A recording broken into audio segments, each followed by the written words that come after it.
So hello no, ngayon no, pag-usapan itong tungkol sa mga mayayaman, no, mga tao, no. Dito sa atin, di lang sa ating bansa, kundi sa buong mundo, marami talagang mga pulubi. Maraming mga taong needy, nangangailangan ng tulong. Ang utos sa atin ng ating Panginoon na itong mga taong ito ay abutan natin ng tulong. Hindi ito nawawala sa bansa natin. Alam nyo ba, no, na isa dapat na magbigay sana ng pansin dito is ito yung mga taong mga mayayaman. Mga mayayaman. Bakit? Bakit kung sino pa yung mga mayayaman ay magbigat ang kamay na mag-abot ng tulong doon sa mga taong nangangailangan? Kung sino pa yung maluwag sa buhay, yun pa yung mga taong takot mawalan ng barya-barya sa kanilang bulsa.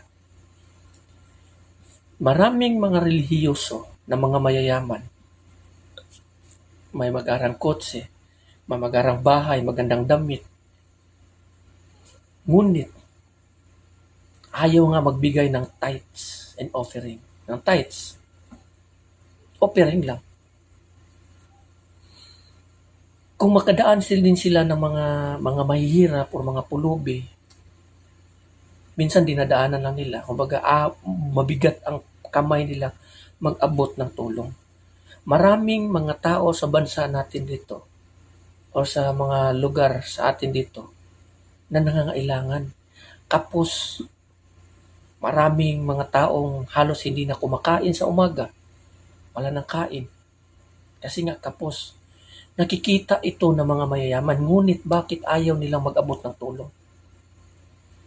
Marami din ng mga taong relihiyoso na mga ganito.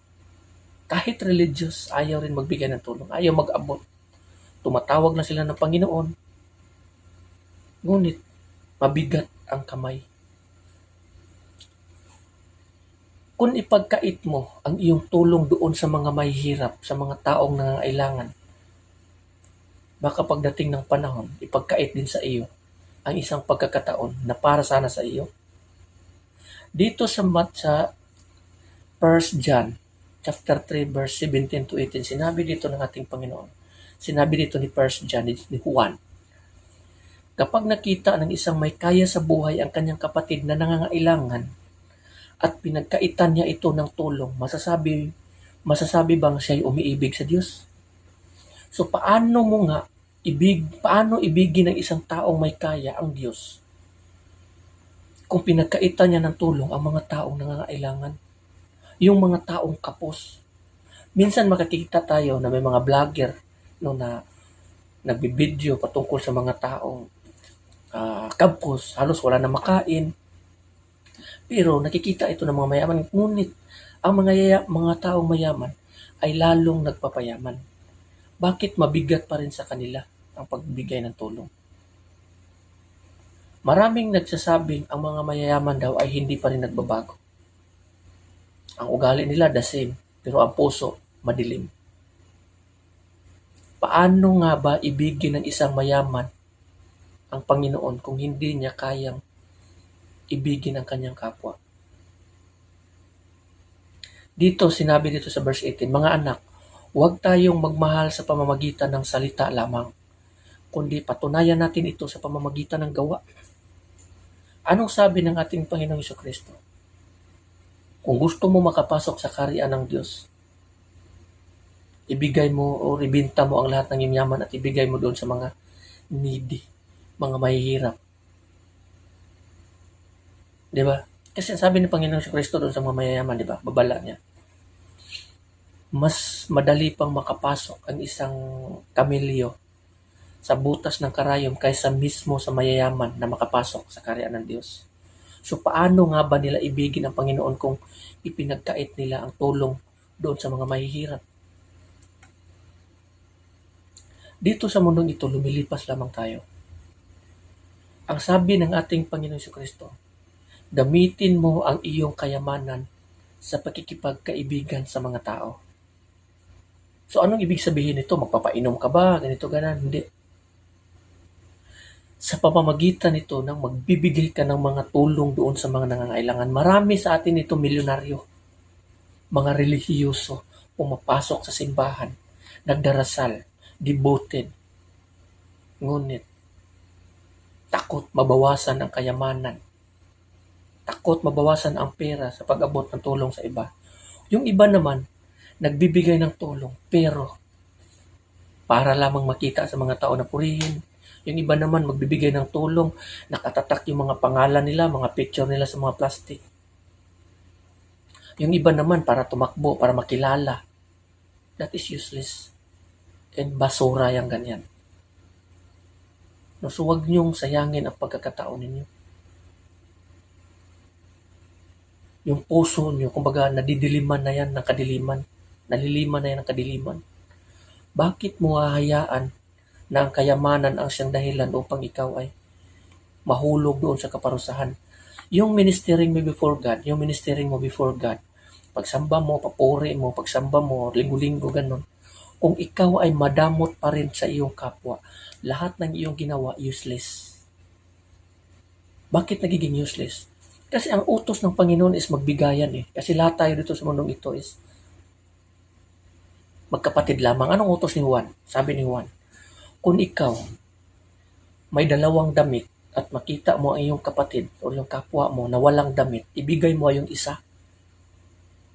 Bakit hindi nila ito magbigay?